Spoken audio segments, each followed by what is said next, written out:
네, 김성태 의원입니다.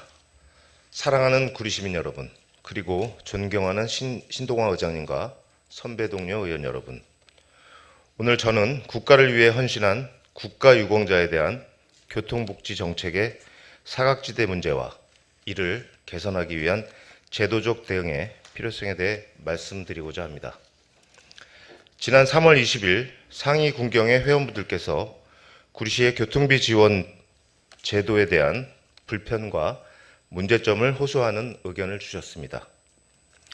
현재 구리시에서 시행 중인 어르신 교통비 지원 사업은 만 65세 이상의 어르신들을 위한 의미 있는 정책입니다. 그러나 이 사업을 이용하려면 별도의 교통카드를 등록해야 하고, 이로 인해 기존에 사용하던 복지카드는 비활성화되어 두 카드를 병행 사용할 수 없다는 구조적 문제가 발생하고 있습니다. 이로 인해 마을버스를 자주 이용하는 상위 군경분들께서는 일상적인 이동에 있어 직접적인 불편을 겪고 계십니다.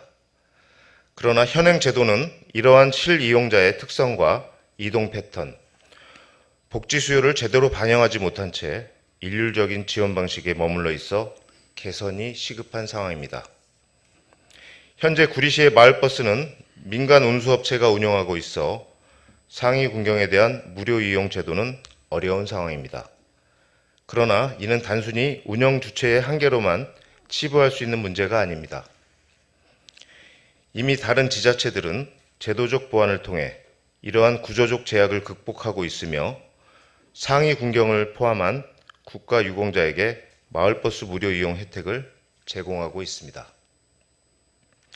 파주시와 하남시는 조례 제정과 운수업체 협약을 통해 실효성 있는 정책을 안정적으로 운영 중이며, 이는 우리 시에서도 충분히 적용 가능한 사례입니다.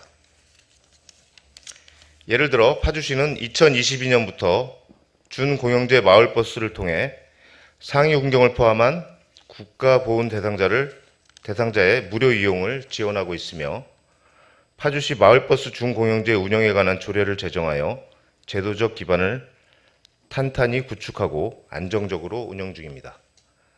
또한 하남시는 2024년부터 약 800여 명의 전상 공상 군경 및 4.19 혁명 부상자에게 마을버스 무료 이용 혜택을 제공하고 있으며, 시 재정을 바탕으로 민간 운수업체와 협약을 체결하는 방식으로 실질적인 교통복지를 실현하고 있습니다. 이러한 사례들은 운영 방식은 다르지만 공통적으로 상위 군경 등 국가를 위해 희생한 분들을 위한 실효성 있는 교통복지 모델을 마련하고 있다는 점에서 구리시가 참고할 수 있는 중요한 벤치마킹 대상이 되고 있습니다. 이에 저는 다음과 같은 개선책을 제안드립니다. 구리시도 앞서 언급한 타 지자체 사례들을 충분히 참고할 수 있습니다. 시범적으로 제도를 도입하고 운영해 볼 수 있는 여건이 충분히 마련되어 있습니다. 따라서 다음과 같은 실행 전략이 필요합니다. 첫째, 조례 제정 또는 관련 조례 조항의 신설 등 제도적 기반 마련을 위한 다각적인 검토가 이루어져야 합니다.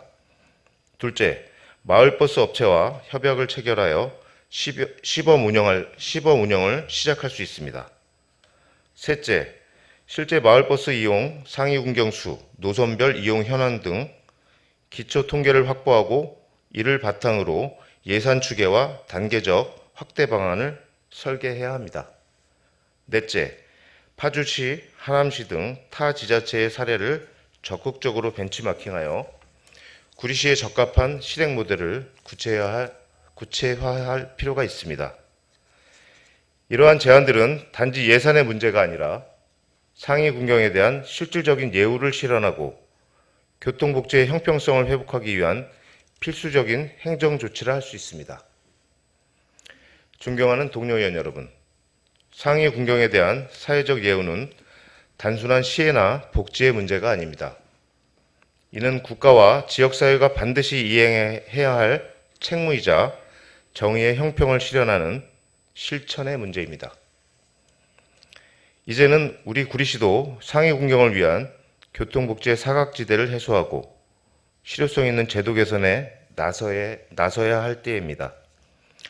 상위 군경은 조국을 위해 헌신하고 희생을 감내하신 분들입니다. 이분들에 대한 실질적 예우와 일상 속 불편 해소는 국가와 공동체가 감당해야 할 최소한의 책임이며, 그 시작은 바로 지역 차원의 세심한 복지 정책에서 비롯되어야 합니다.